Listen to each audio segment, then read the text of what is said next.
Hey y'all, wish y'all look at that. That's the two babies from the spring that we bottle fed. Both are does, and some of y'all been following for a while. Remember when they arrived from JoJo, there were 2 of 4 that she had here on the place. Whatever I'm doing, they've got to be doing it with me, no matter what. If it's outside, if they see me, now that fence, electric fence, it's pumping about 15,000 volts, enough to won't kill you, but it'll sure make you know it's there. But they decide that being on this side of it with me is worth taking a little punch from that electricity, and they sure will go through it. But if I'm inside, they're back with their family of sorts. But outside of that, they follow me around, want to know what I'm into. Sometimes it's a little bit aggravating, but they're harmless and don't hurt anything. Well, Merry Christmas Eve to y'all. A little different time of the day today than we normally come on in the evening. It's kind of a false fall or spring or something, typical weather for Texas. I was out gathering some sticks and limbs from the line on the lane over there ahead of, we've got rain coming this evening and for the next few days. I hope to have a little fire when we read the Christmas story, but we may have to go another direction. But just in case that develops, I wanted to at least be prepared. So we'll keep enough wood dry. There's never a shortage of old wood on this place. I was thinking growing up on this old farm as a kid, of course, those are coming off of trees that were here before most of us watching this were born. Big old water oaks, they call them. Of course, they're starting to decay and reach end of life, and the branches and all are falling. And it's kind of cool to me. Of course, y'all know how I think. But some of these old branches were up there just were a twig when I entered my race here on the earth, and they stayed up there and finally fell, and now they'll fulfill their purpose, right? Giving us a little warmth and light in the event that we can gather and read a little bit. I was thinking about friendships. I was privileged to be with a high school buddy yesterday. We've kept in contact, not real close over the years. Y'all know how it is, but we've talked on different seasons of our life, and both of us have seen a lot and been through a lot. And, I know he's been a beekeeper for about 10 years, and that's not his mainstay, but he has a pretty big operation.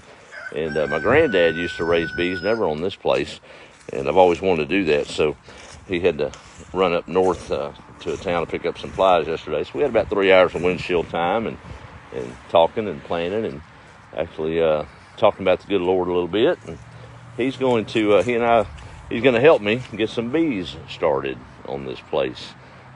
So I'm looking forward to that. The subscribers are kind of in the know on it a little bit already, but that should be a pretty comical journey to begin. Y'all know I guess I thirst for knowledge. I'm always looking, and you never know what I might Google how many pine needles are on a pine tree for all I know. Sometimes I'm an encyclopedia of useless information, but as he was trying to give me 10 years of knowledge in that short trip, I felt like I was drinking through a fire hose, y'all. So, as with anything, book knowledge is one thing, but practical experience is another. So I'm looking forward to spend a lot more time with him and learning that craft. It's an amazing little creature. Those that have done it or know much about it, I'm sure there's lots of lessons I'm about to learn this next spring. And I don't know what I'm going to look like in a bee suit, but I guess that's going to give something different to be the light, right? I was joking with the subscribers yesterday morning. Of course, these are milk goats, and now I'm going to have honey, so I don't know that, well, I know this in the promised land, but the Bible says it flows with milk and honey, so I guess it's my promised land down here upcoming. Another really cool thing I was thinking about, I'll get to that in a second, but y'all say a little red wagon? Christmas is about red wagons, isn't it? My oldest cousin tells me a story of one of the Christmases he remembers here where my granddad that I never met had bought all the grandkids at the time, probably about 5 or 6 of them, red wagons, and they were staggered. So the biggest to the top, it was just a cool memory. That red wagon holds a precious memory for me too, and it's been since this place.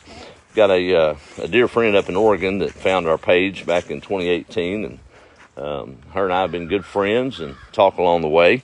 I don't think she's on Facebook at the moment. I think she's taking a break, but she sends out a little prayer every day via text to a group of folks, and I'm one of them, and talk with her from time to time, and she's encouraged me over the journey here. But she sent me that little red wagon when I first moved back into this place, and it's still kicking. Got a couple of flat tires, but it'll still do what I need to do.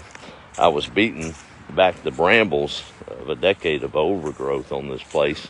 It looked nothing like this, and didn't have anything but hand tools, and coming from a pretty bad chapter in my life, and just kind of restored the journey as I restored this place, and that's how all this came to be. But what y'all see over there pulling that little buggy around, it may not be much to y'all, but to me it's pretty much everything. I don't know. I guess they say age is just a number, but and I guess it's all relative. To some, I'm a young whippersnapper still, but y'all, I heard tell about the genius Einstein. He, of course, he knew a lot, knew way more than I know as far as that goes. And he was taking a train ride across country and was riding along, and the conductor was coming down. It was in the old days when they still punched the tickets as the passengers rode along. And he came to rest on Einstein there and asked for his ticket. And Einstein went to looking for it and looked under his hat and looked in his breast pocket there and couldn't find it. The conductor just kind of waved it off. He said, Mr. Einstein, I know who you are. I know you bought a ticket. Don't worry about it. He said, no, I've got it here somewhere. And he looked in his pockets and looked everywhere. Couldn't find the thing. Looked in his briefcase. The conductor had to get on to the rest. He said, really, don't worry about it. I know you're good for it. You bought a ticket. I know you. Don't worry about it. So the conductor went on down. And he looked back, and Einstein was on his hands and knees in the middle of that little old train aisle with hardly any room, still searching for that ticket. And the conductor hollered at him and said, really, Mr. Einstein, don't worry about it. I know you're good. Don't worry. He said, no. I know you know who I am, and you know I bought a ticket. The problem is I don't know where I'm going. He had to find that ticket to find it out, right? But sometimes I think that here on this place, and having my wingman Jordan, he'll see that certain look in my eyes, and I might know 1,000 stories and half as many Bible verses, but there are some days I just can't find my keys or my glasses, and I'll be walking around the house and got that look on him. George said, "We look for it, Dad," and I'll tell him. He said, "It's on," and I'm like, "Oh, thank you." Y'all ever deal with that? Some people call it old timers, right? So I deal with that, but along that line, I stay pretty busy on this place. I got to stay busy, and there for a couple of years I had a little different path and got distracted, if you will. I'm still living life, but I wasn't pursuing the farm life like I wanted to, and there's a little break there on these videos for probably about 21 to 23. And last fall, it gets overgrown quick again, and just get exasperated when you don't have the tools and you've already done it once. It's like, man, I don't know if I've got that energy to do this again as bad as I want to. So we come barreling into spring, and I got a big dose of the want tos anyway, and started plowing through it and got that old lawn tractor fired up. Of course, that's a lot to do a big old place like this. But it broke down on me in April right as the weeds were coming on. It wasn't that much to fix it, just a matter of time and know-how and all that. So it sat there. The weeds grew over it, and I became a little discouraged. And as much as I wanted to, I just kind of took care of what I could up here close. Because a place like this, you need some tools, right? Well, I reconnected with a good friend of mine down in southeast Texas. Name's James Sonye, and he's a motivational speaker and has some really deep thoughts, and we've been connected for quite a while. And he's in the estate sale business, and he told me he was going to start looking for me a tractor because the man didn't need to live on a place this big with that little tractor. So he brought that up, and man, I have been wearing that thing out. And I noticed something. He and I was talking about it the other evening. And even though I don't need that tractor to feed the goats or to plant little plants to get started or to do this or that, just the fact that I know it's here, I know it's in good running order, and it's there as a good tool of support when I need it, right? It helps me to navigate this old piece of property without having to walk it all. kind of ride on it a little bit. And tend to ride that ditch a little bit more and keep the place mowed a little bit better and keep the trash picked up. It's a helpmeet, if you would. And again, I don't lean on it all the time. It sits up there covered in that barn, but it's there when I need it. And I said, James, you think about that. That's kind of how God is in our lives, isn't it? I remember in my teenage years and when I was wild and crazy as a stomped ant, I was raised around Christ. I knew who Christ was. Maybe I wasn't following him and close to him like I was. It was later in life that I realized who moved, and it wasn't him, it was me, and I had to make a move back toward him. I got that corrected. But there are those in this life that go a lifetime without even knowing who Jesus Christ is. And that absolutely blows my mind.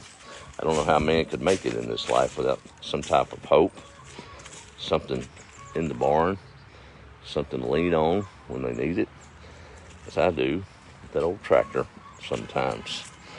But everybody's got their own path to walk, but I pray that maybe they can find their way to that best friend of mine. I would ask y'all, of course, I hope y'all sounded off where you're at, but my buddy, his name's Robert, he runs REM Apiary, Apiary, on Facebook. If y'all got a minute, click over there and like that page. That would really light him up. He's a giver, and he's going to be investing a lot of time on this place, so we'll be seeing more of him. But that'd probably make his Christmas. I think he was about 800 and some odd likes. That'd be cool to get him over 1,000 just to say we did it, right?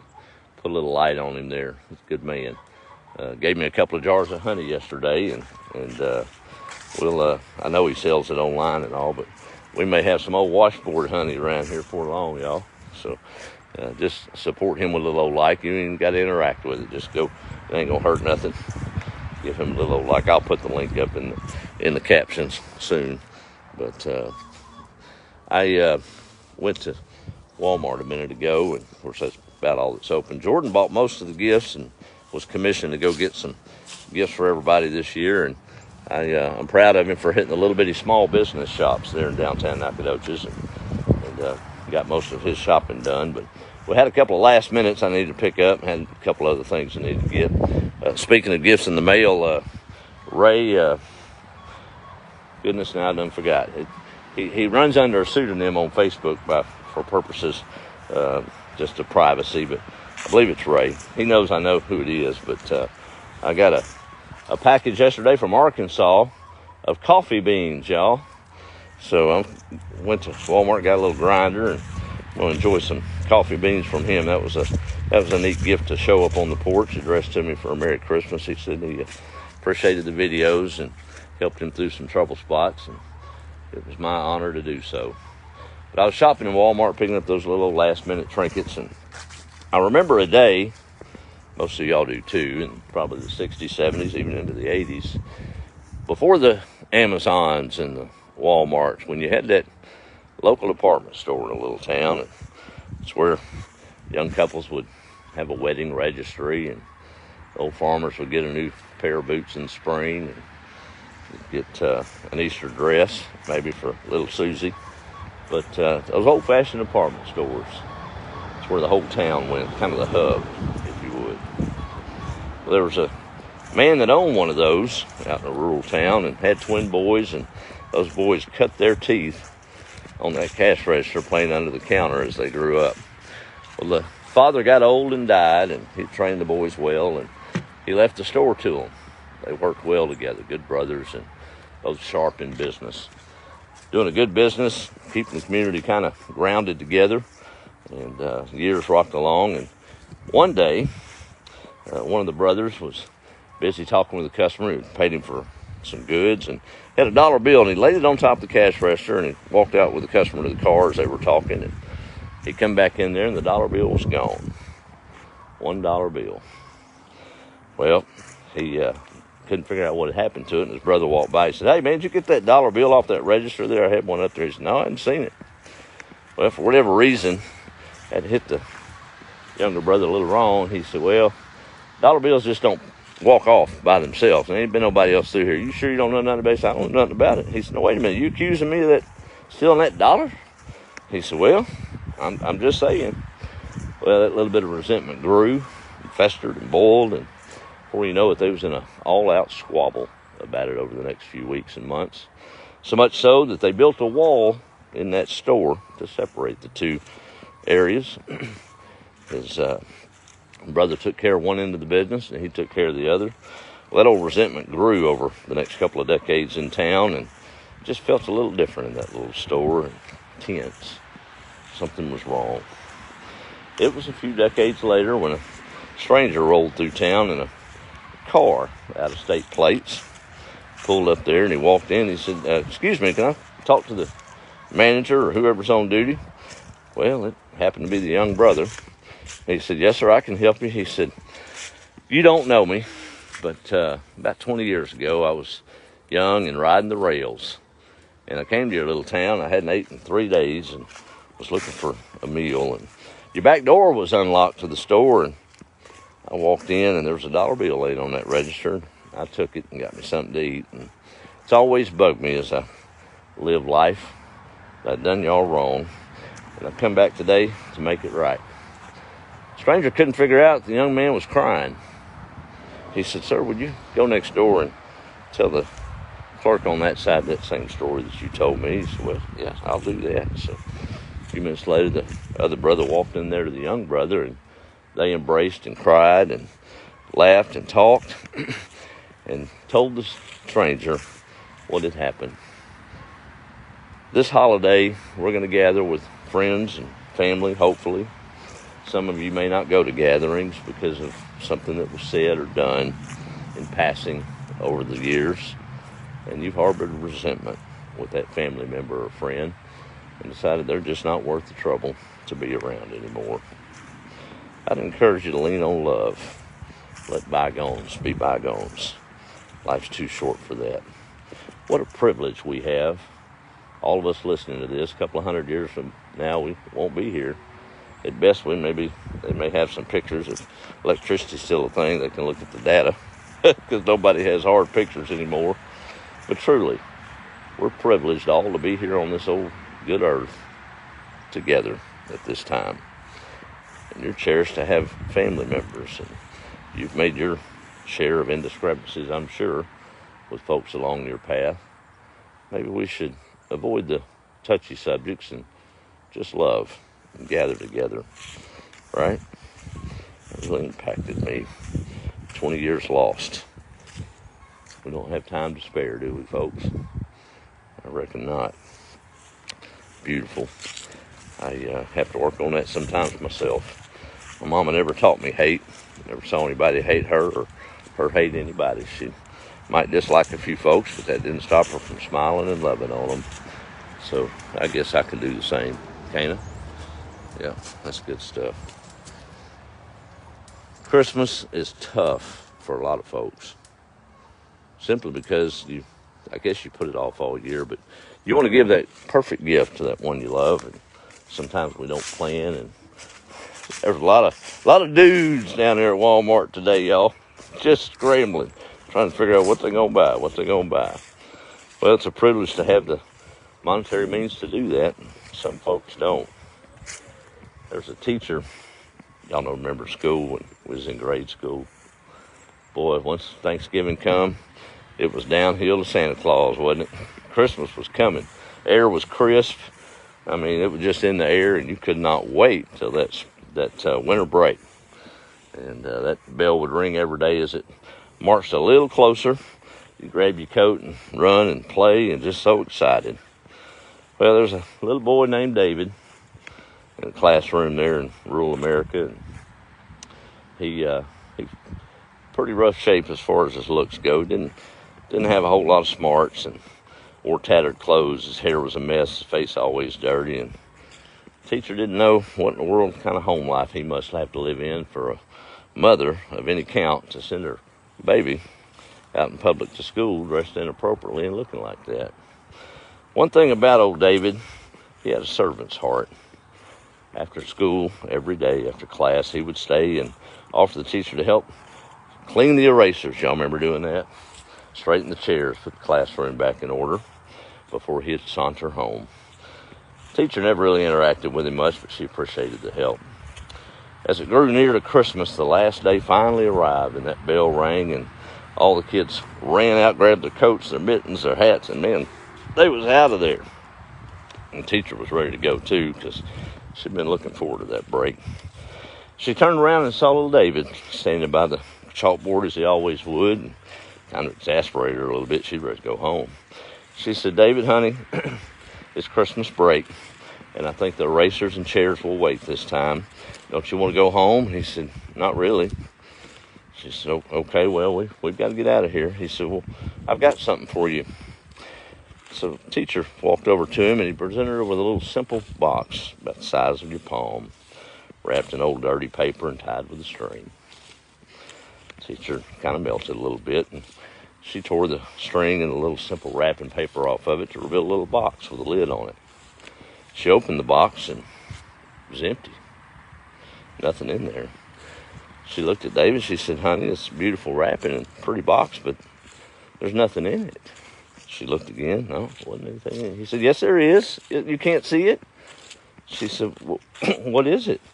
He said, "Well, before my mom died this year, she told me that love couldn't be seen but by those that could understand it and feel it. I filled that box up with love and gave it to you. Can't you see it?" She saw it. She hugged the little boy, gave him a little rustle on his head, and told him thank you. That day, that teacher's life was changed about that little young man. They become friends as he aged and went through his grade school years, and taught her the meaning of love and perception.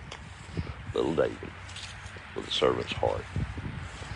So although you may not be able to afford a gift for those that you love this year, you can love them. And I promise you, they appreciate that more than you know, right? I think about God so much and the simpleness of his beauty and how he longs for us just to walk with him.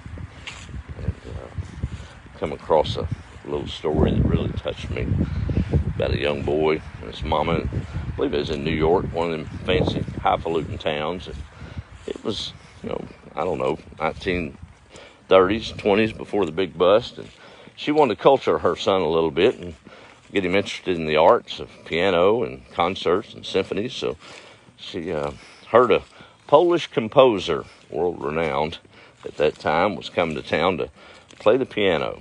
So she bought tickets for her and her son, went to the concert hall, and the boy was mesmerized at the size and the beauty. Well, as they sat down and took their seats a few minutes before the show, the mother saw some of her friends across the way and told the little boy to sit tight. She'd be right back.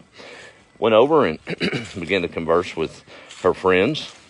Well, little boys, as they do, was restless, and he got up and was wandering around looking at the beautiful concert hall, and he come upon a door he couldn't read with a sign that says no admittance. Well, he went through it, and he was gone. The curtains drew back as the lights dimmed, and the concert pianist was about to take the stage, and the mother took her seat. To her horror, her son wasn't there. To her further horror and embarrassment, she looked up on the stage, and there the beautiful Steinway piano sat, and her little boy on the stool, pecking out the simple one-note tunes of Twinkle, Twinkle, Little Star. It was a place filled with decorum, so she couldn't dare run up there on stage. She didn't know what to do. About that time, the composer came from backstage and hurried there to the little boy, knelt down beside him, and he simply whispered in the little boy's ear, "Don't quit. Keep playing. Don't quit." The little boy continued. The master composer slipped his left hand around the little boy on the left and began playing the bass notes of that simple little tune. He kept encouraging the boy not to quit, not to quit. The simple melody began to fill the concert hall as the master composer on the right hand wrapped his arms around that little boy and began to fill in the notes of that simple tune. Beautiful melody filled the air. The crowd was speechless. Not many could remember the rest of the complicated symphony composers and arrangements that accomplished composer played that night, but they remember that twinkle, twinkle, little star. So oftentimes in our life, God asks us to just step out on faith, to try to make a difference. My goodness, we've got a lot of light bearers on this page these days. I appreciate every each and one of you. You know, I've realized over my life, and I've heard it said, it's almost clichéical, but God doesn't call the equipped. He equips the called, right? So when you pause for that moment and you see that person that looks like they're in need, maybe they just need a little smile, a word of encouragement, take the first step. God will wrap his arms around you. He'll make it a masterpiece. We just have to start pegging out the notes that we know and all that we can do, right? Hope y'all remember that one as we head into the holiest of nights. You can debate when it was done. I don't really care. It's silly. We celebrate it at this time of the year. The hope in that little manger, that old filthy barn, right? Beautiful. Let me do a quick roll call, and I got to get that wood put up because rains are coming. I'm excited to get the elderberries and all that. This is my season for sure. Christmas starts for me, time to plant tomatoes in the house so that we're ready when everything's plowed up and running in the spring. My elderberries didn't do that good this year. I had probably about 75 plants out, and we're on track for 80 inches of rain this year here in Nacogdoches on this place. We're at 78 right now against a normal of 48 for the year. So we got 60 of that before June. And then we hit kind of a mild drought in the summer. But God knows best. I guess he wanted me to wait a year before those elderberries really took off, and there's probably a purpose for that. Whatever it is, he's working it together for our good, right? I see the gray clouds are moving in, so I'm about to get wet. so I don't have to ask for a new phone for Christmas. I better get my tending done, right? Let me click on. I think I'll sit on this old tractor today. What a gift. Well, here we are back. I don't know how many I lost or what we were talking about, but I hope it all took the main parts anyway. Maybe it was just the rambling about the rain. Let me go sit down on this old tractor, who feels like a Mercedes to me, used or not. But man, it's been a godsend, y'all, and I appreciate my buddy about that. I got to plug REM Apiary one more time. Of course, I don't guess he really cares about social media. It ain't that. It's just it'd be a cool gesture to. That's a free gift you can give him today. Yeah, I'm sure he'll get tickled. All right, let me see who all's on here, and we're going to call it a Christmas Eve day. How's that? I'm going to scroll back up, sound off where you're at. I love reading these comments, y'all. We had folks from, that last live video, there were folks in Australia sounded off, a lot of folks in Canada, all over the East Coast and West Coast and up through the middle of our country. And UK checked in. That's just kind of neat to me. Of course, I'm simple like that sometimes. There's Allison Pennington. Merry Christmas Eve to you and your family. I'm going to have to ask for a pass, y'all. Y'all can, I know most of you will say Merry Christmas in the comments, and I totally appreciate it. I do, every one of them. But I'll interact with it. But if I don't say Merry Christmas, let this be a corporate one, right? Cover everybody. Is that all right? There's Carol Chapman Heath. Merry Christmas Eve to you and your family. Kathy Anderson's checking in. Merry Christmas. Let's see who else we've got on here. Let's see lots of familiar faces and names on here. Beautiful day, Sharon says. Merry Christmas to you and yours. The little old goats are right over there where I left them, y'all. Eating a little eating. My babies are back there in the backyard. They're about to go in before this rain hits, but having to get them to graze a little bit. Pamela Gazy, Merry Christmas to you, ma'am. Janet Chidester, Merry Christmas. Let's see here. CJ, is that right? CJ Raymond or CJ? From one executive idea to another. Merry Christmas to you and yours. Great deal, great deal. Thank you for that. Merry Christmas to you and your family as well, Stanley. Thank you so much. Daryl Anderson's checking in with a Merry Christmas. Lillian, Merry Christmas. I see a Canadian flag there, so I'm going to assume you're up north of the border.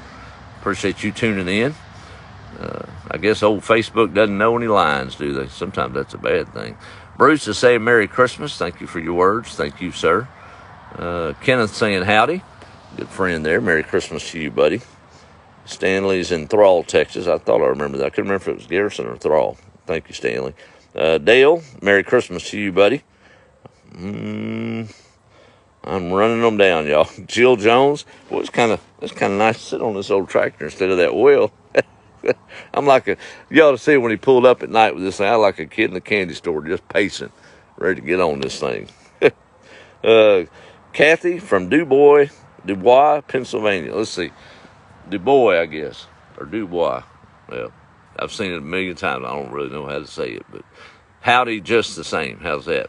Miss Sandra Holt here in East Texas, out in Nacogdoches. That's right. Good to see you on, ma'am. Susie Gilmer, always love your words, ma'am. I appreciate your wisdom in your comments. He's always on call. Boy, that's something. Merry Christmas to you, Susan. There's my buddy in disguise, Pam. I got tongue twisted. All that useless information took over, and I couldn't remember what I was supposed to remember. But thank you for the coffee, brother. I went and bought a coffee grinder a while ago, and I'm about to get busy with it in there.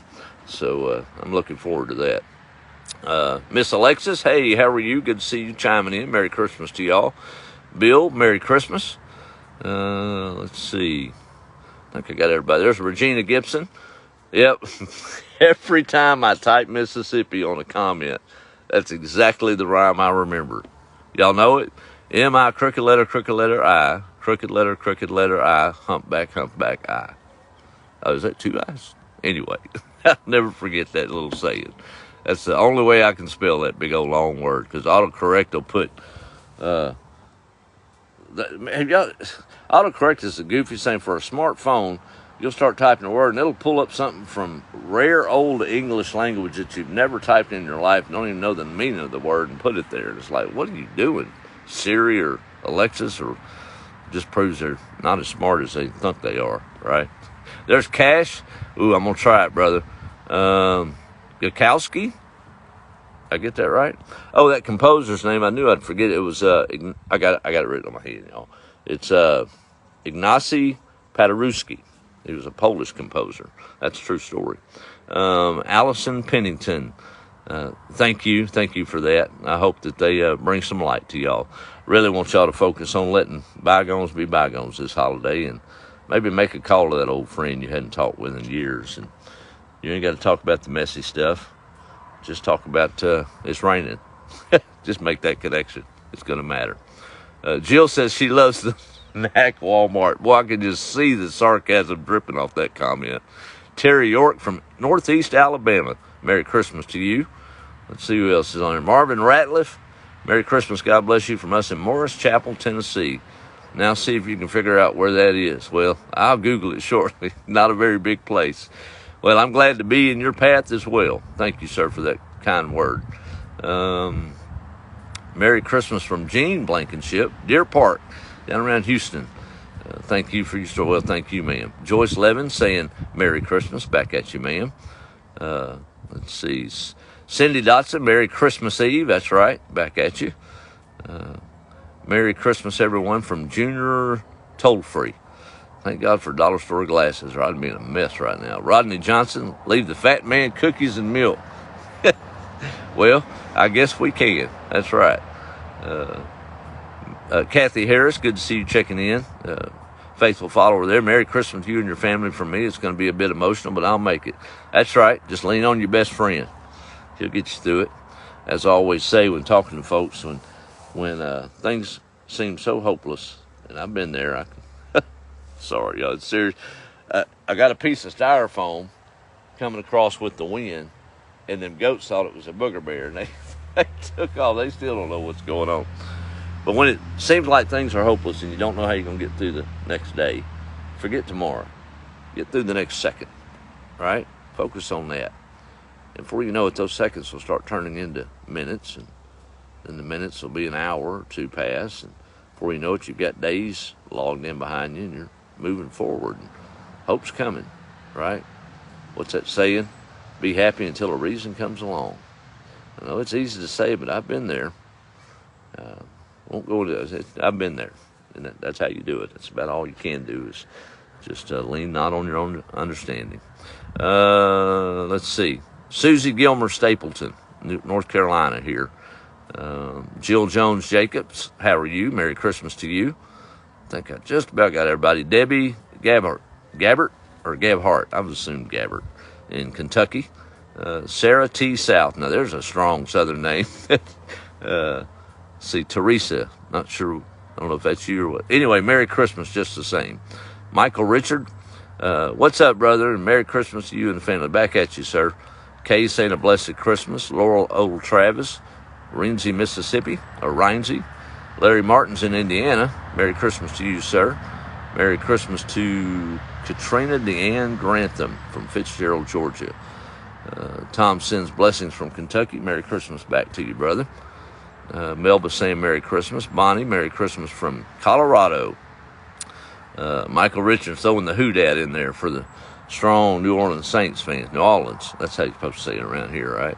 It's kind of one word. It's not two. New Orleans. Merry Christmas, brother. Minnie Smith from big old Roebuck, South Carolina. Something tells me Roebuck's probably not that big. That's all right. That's the best places to live. Have a Merry Christmas, ma'am. Sarah said Merry Christmas again. Debbie says Merry. Am I repeating? R.J. Sutton, Merry Christmas. Ruby Runt, Merry Christmas and God bless. Back to you. Bonita Johnston, Merry Christmas from our family to yours and back at you. Merry Christmas to you, Miss Zena Martin Kathy. Thank you for that greeting. I think well, they're still coming. I'm trying, y'all. Mary, looking forward to the Christmas story. Yeah, I'm planning if the rain gets us killed on the fireside chat idea, we'll just do it from the old Christmas tree in there. It ain't much. Probably look better on camera. I don't know. It's just an old cedar tree we chopped down and threw some lights and a star on, but it's serving its purpose, right? The gifts didn't stay there too long. Jordan got his early. I guess I can say it because he's already got it, right? He wanted a case knife. That's a pretty good old gift for a country boy, isn't it? That's what he wanted this year. Didn't want any games or any paraphernalia like that. It's one of those old school, about a 5.5-inch blade with a sheath case knife, right? So he's loving that. But all the gifts came and went. We wrapped them, put them under the tree for about a day, and then they had to find the post office to get to wherever they was going, right? That's okay too. Gonna miss my kiddos this Christmas, and I'll navigate that Christmas story. That's something special for them that we do, and I may have to do 2 renditions, one privately and then one with y'all. Either way, we're working toward that. I got a buggy full of limbs just in case we get a little break in the rain tomorrow evening. Sarah's in Paris, Texas. Hey, Kevin, man, good to see you on here, brother. Hope y'all have a fantastic Christmas, and tell the mayor of Laneville, Mr. Cash, that I said I hope Santa Claus is good to him. I know he will, knowing y'all. But Merry Christmas to y'all. Thank y'all. Yeah, Booger Bear. That's right, old Booger Bear, or the Wampus Cat.